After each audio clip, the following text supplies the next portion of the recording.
নমস্কার বন্ধুরা, স্বাদে বাঙালিয়ানা চ্যানেলে স্বাগত। আজকে আমি নতুন একটা শর্টকাটের রেসিপি নিয়ে চলে এসেছি। বিন, ছানা আর সামান্য গোবিন্দভোগ চাল দিয়ে সুন্দর একটা রেসিপি।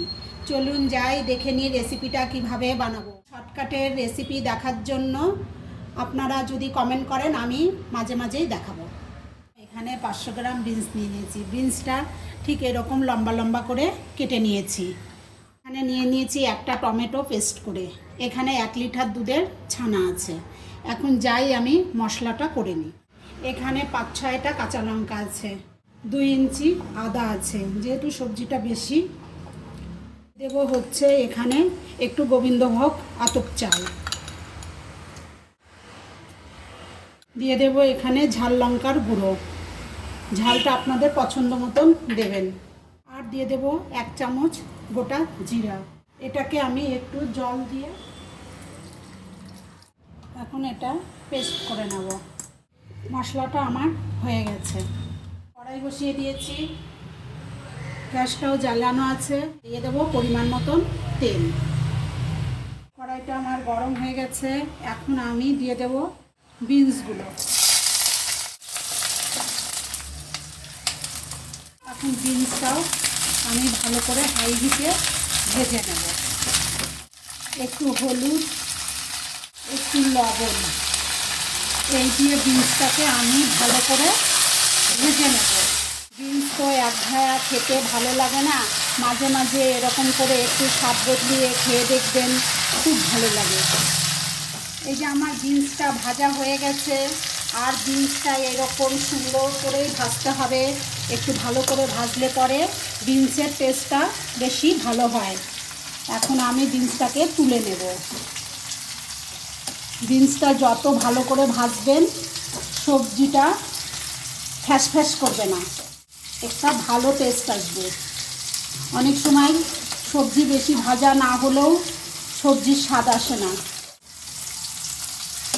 এই তেলের মধ্যেই আরও একটু তেল দিয়ে দেব।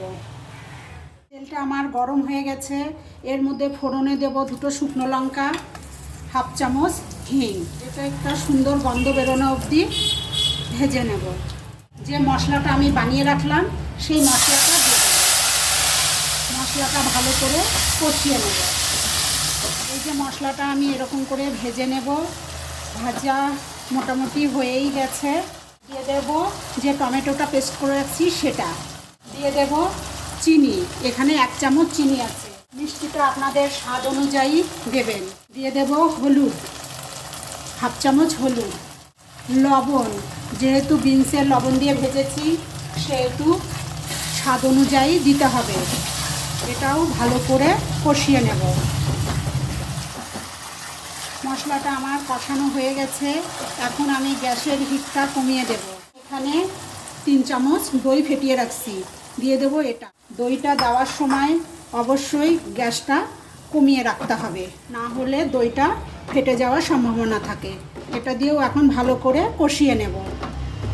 এই যে এরকম করে কষিয়ে নিতে হবে। আর একটু হবে, যখন তেল ছাড়বে তখন আমি বিনসগুলো দেব।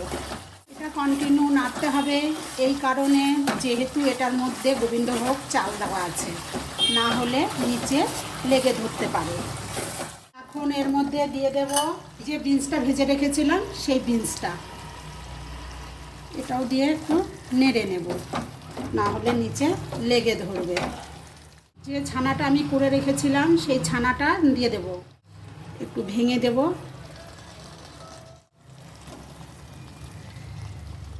এবার ছানাটা দিয়েও বিনসটা দিয়ে এরকম নেড়ে নেব। এই যে এরকম করে এখন কষিয়ে নেব। কষানো হয়ে গেছে। এখন আমি এর মধ্যে পরিমাণ মতন জল দিয়ে দেব। অল্পই জল দেব, কেননা একটু শুকনা শুকনা হবে, বীজটা সিদ্ধ হওয়া অবধি। গরম জল দিয়েছি। আপনারা সবসময় গরম জল রান্নাতে ইউজ করবেন, দেখবেন সবজির স্বাদ একটা আলাদা আসবে। আমি কোনো সময় কাঁচা জল কোনো রান্নাতেই দেই না। এখন এটা আমি একটু ঢাকা দিয়ে দেব। এখন আমি ঢাকাটা নামিয়ে নেড়ে দেব।